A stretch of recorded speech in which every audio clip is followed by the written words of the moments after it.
Good evening, fellow YouTube viewers. Belch's Train Vlogs with another video. And today, we're going to be talking about my retrospective of the Mariyung D sets of 6 months of being in service. What I'm going to talk about them, what I don't like about them. Do I think the government got this right? And talking about the issues on the inner city longer distance routes. So, Friday night I went out on the final V set. On the final V set run on the Newcastle and Central Coastline. A lot of fanfare. It was a very emotional night for a lot of people because these trains were built specifically to run on this line. As if you go back to the late 50s, the U-boats, who you could say are the V-set's older brother, were built to run mainly on the Blue Mountains line, which they look pretty much like a Red Rattler, but were made to bit more of a lightweight design with, I think, obviously aluminium steel. You got to think about those trains are sort of built planned after the Second World War. So a lot of materials from these trains, especially regional trains, came from whatever was left from building equipment for World War II. Now, my concern is that long distance travel has been a thing for many probably centuries, and I feel like the comfort. It's sort of hard for me to put the finger on. The comfort has sort of. I don't think long distance travel has been the same. Like, they haven't built a modern train that could do something better than what a V-set could. Yes,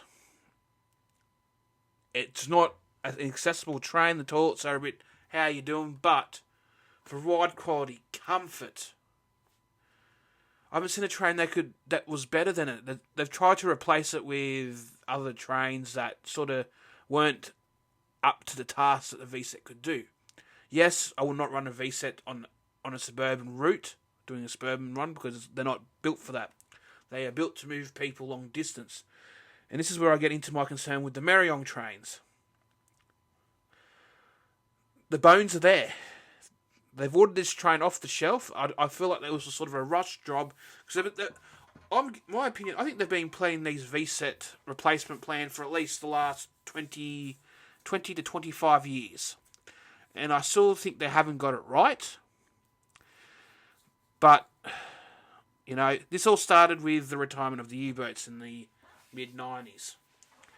So and the U-boats were a great train. They revolutionised long-distance travel with comfortable seating, able to travel at a more faster speed, more efficient, especially when instead of running diesel locomotive or steam engines.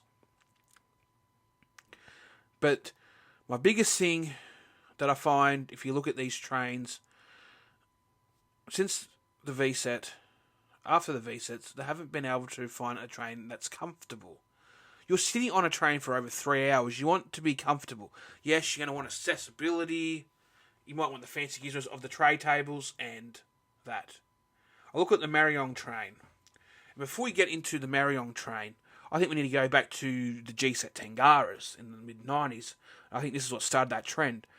So, they needed to replace the aging U-boats. Yes, at the time, they entered service in 1958. They were getting towards the end of their usable life. They've provided long-distance, reliable travel for many years in comfort. They didn't have air conditioning. It wasn't really accessible. And obviously the doors didn't have auto doors or safety systems that the train that replaced them, the G-set Tangara, had. And don't get me wrong, the Tangara was a fantastic train, revolutionised, but it had its faults as well. But they built the G-set Tangara to run services to Wong, so it replaced a lot of, which was run by K-set in the peak. They replaced that as well. And replaced U-boats, which were sort of doing I believe what happened. I believe what happened is I think they've moved more VSETs to replace the U-boat services that are running to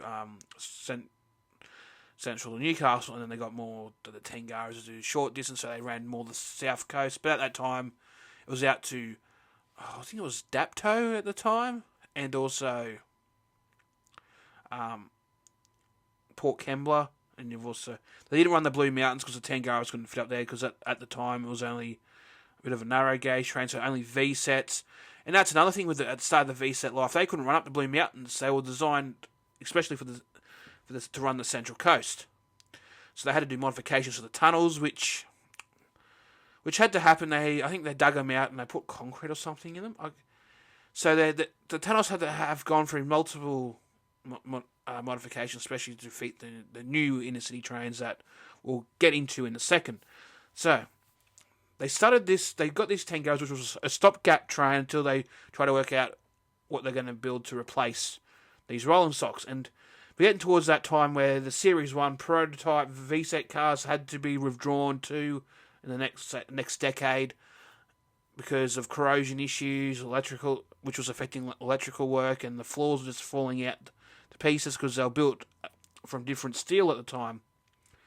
And obviously travelling through the south coast and on the coastlines, you get the salts from the sea. Obviously, will get into cause a lot of that corrosion, and so they've had to withdraw a lot of carriages. So that inflicted the VSET.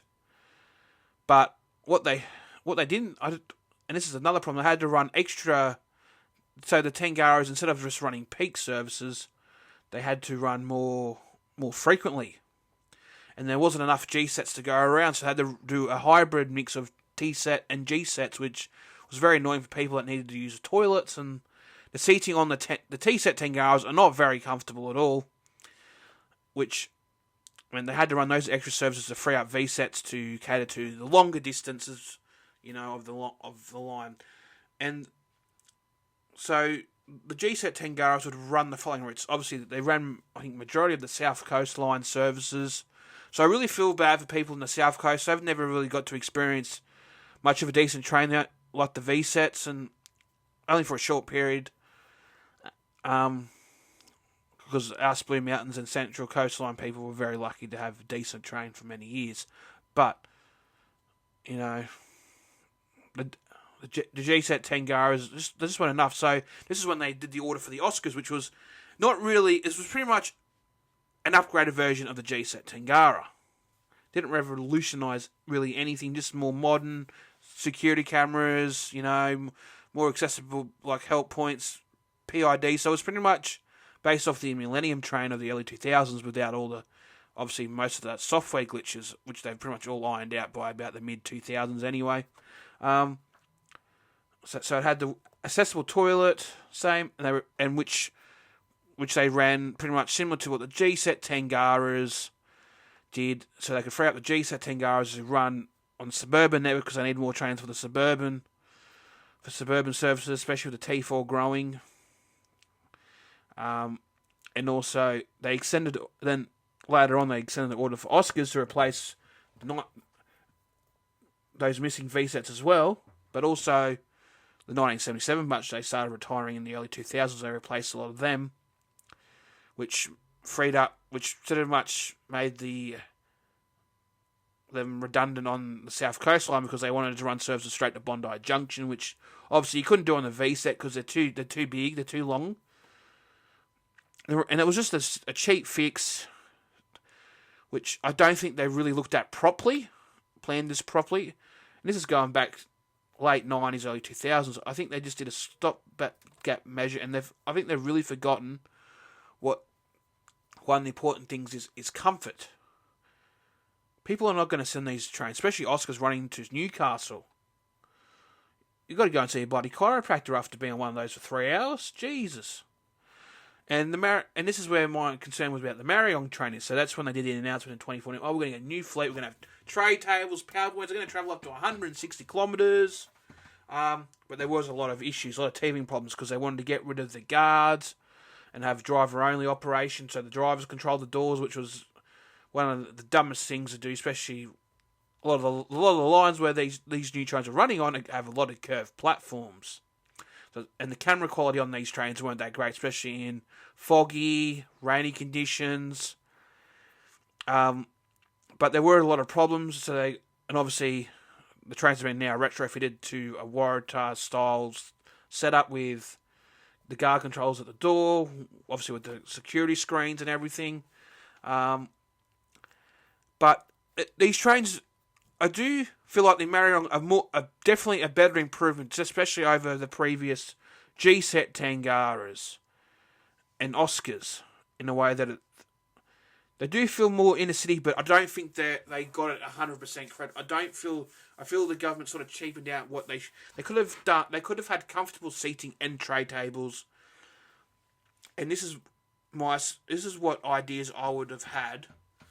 Definitely, it needs to be accessible, obviously, and I understand why they went with the sort of Oscar width with the standard medium sized train, sort of. So if it had to run suburban services in desperate time of measure due to events, especially the 8-car variants, they could. So, the times where they're doing track work on the Central Coast Line, so they've got to travel up the North Shore, this was done, so in my opinion, to obviously do extra stops, help move people around, especially the T1, T9, and the Western Line services, so they could do more frequent stops there if needed. Which I feel like they've done too much. They've made it too much suburbanish. They've taken away a lot of that regional feel, like long distance feel, like comfortable seating is probably my biggest one. Concern is the toilets aren't closed off like the V sets.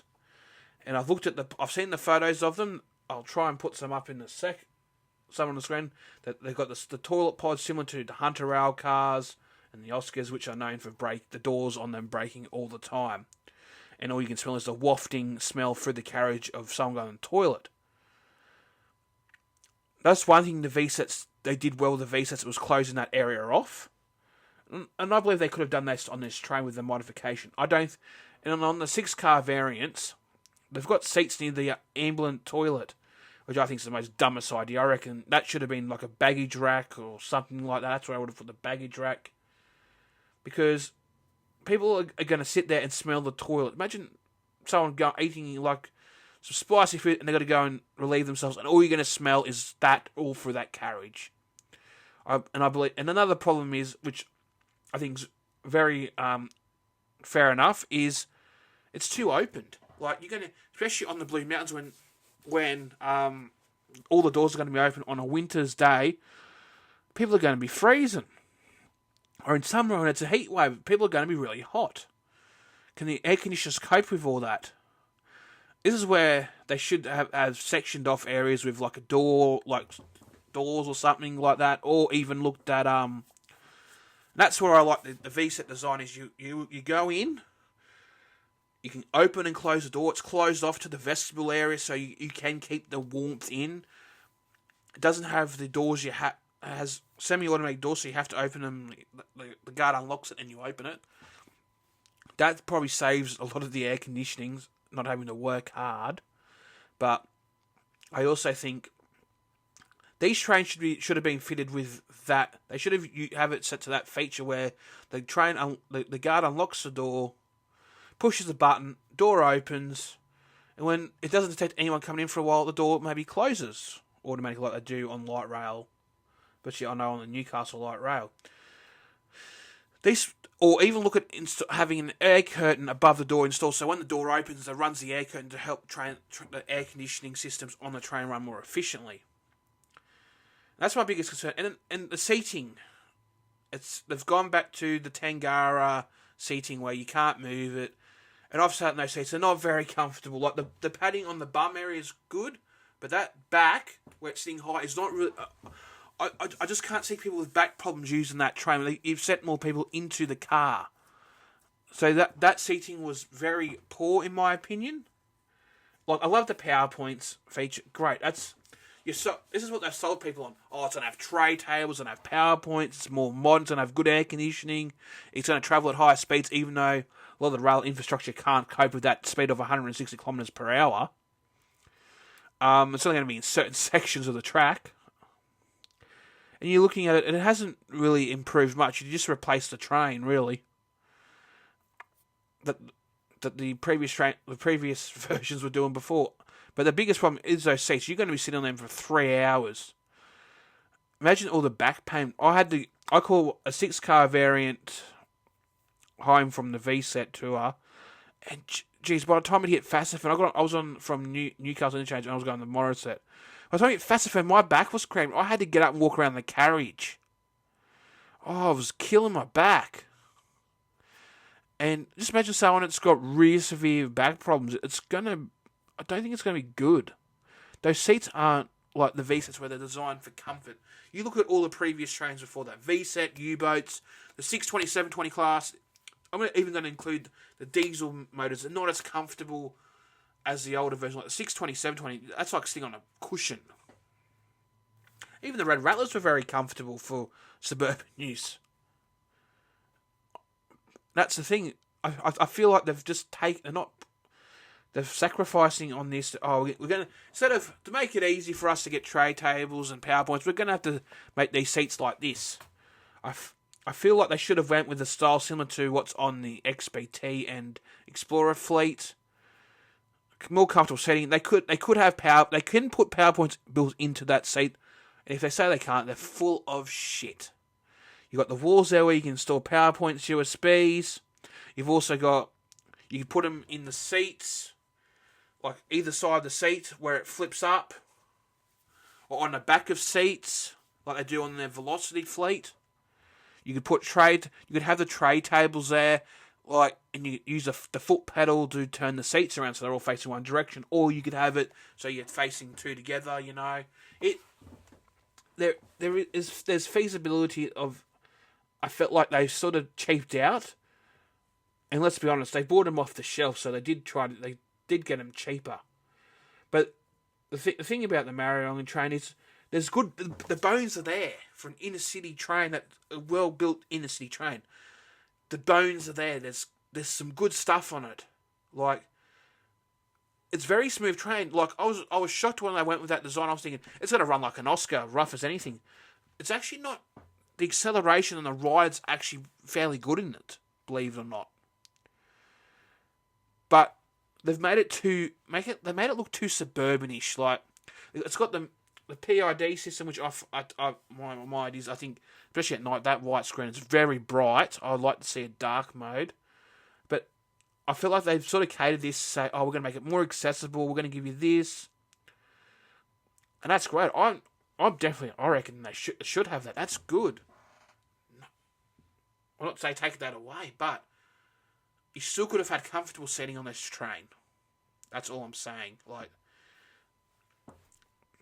and that's my biggest problem. That's the biggest problem. People, you're probably going to send more people to the car because I don't think people can sit on these trains for 3 hours. And honestly, driving to Sydney is expensive. It's cheaper to catch a train because I'd rather pay the $8 with my adult Opal card. But could the next fleet be better? Definitely. Would these be the actual last standard rail trains? Would the future be fast rail? See, and I look at all these trains, especially Queensland. The Tilt train is really good. The Velocity is good. The Velocity is pretty much an evolution of the Endeavour Explorer fleet. But look at the seating on the Explorer. I notice also the seating on the new regional trains is similar. I'm not sure how comfortable they are. If it's similar to the Mariyung seats, I'll be very disappointed because you're paying a lot of money for those services and you want to be sitting in something comfortable.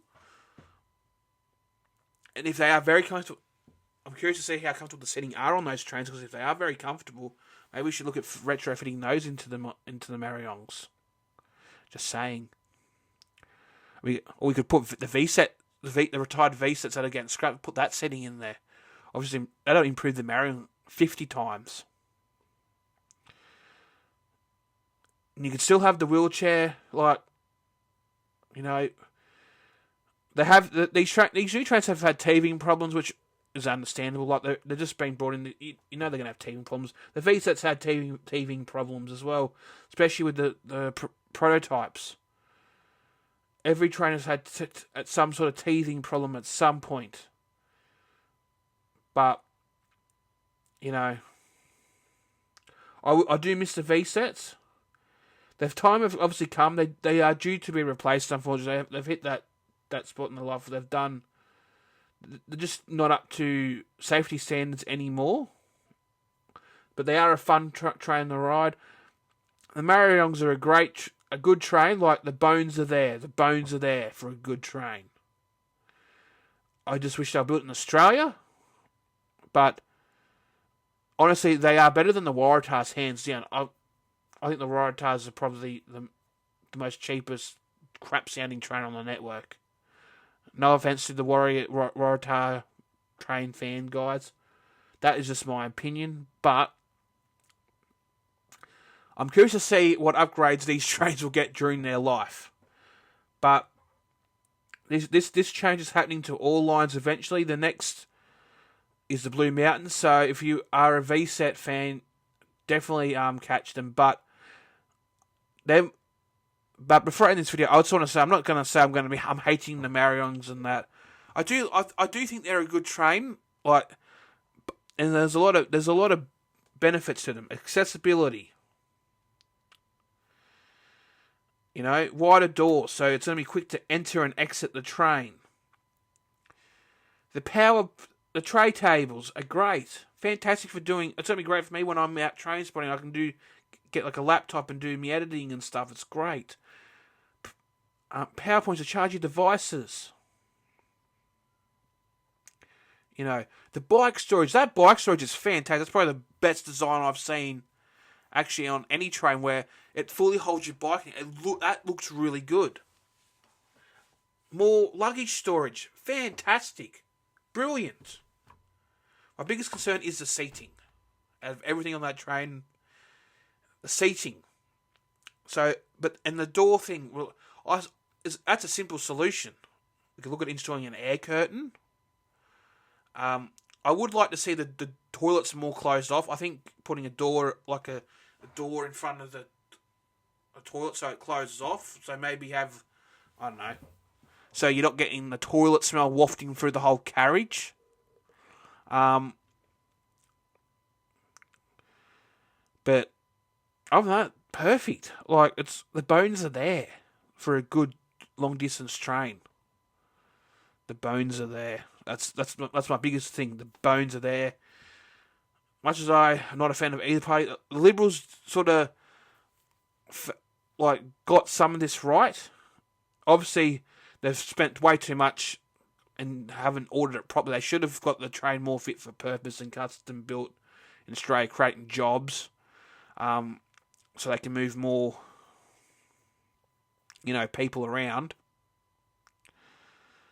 Well, not more people around, but have it built for Australian conditions, fit the tunnels. But I can see why they went with this size, so you can do a bit of suburban work if it ever needed to in that emergency.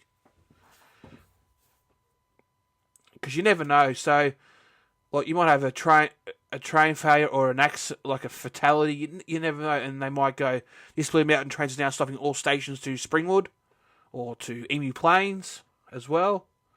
And it can fit on those platforms and cater. And the 10-car thing isn't new. They did that in the late 80s, 90s in peak time. So, I would love to see a DSET say the Newcastle Flyer. Bring back the Newcastle Flyer. The fish and chips serves up on the Blue Mountains. That'd be cool. But anyway, that's my thoughts. Times are changing. The Mariyung train is obviously a better thought out plan than what the previous Oscar and GSET fleet were for long distance travel. 100% there. I'm going to say that. Definitely better than a Hunter rail car when it comes to long distance travel. Slightly better than the Endeavour, especially with the Oscar style seating. The seating. Problem with those is that they don't have comfortable seating either. The last decent diesel train with comfortable seating was the 627-20 rail motors. That was the last comfortable seating train out on regional rail. But anyway, thanks for watching. Bye for now. I'll see you in the next video.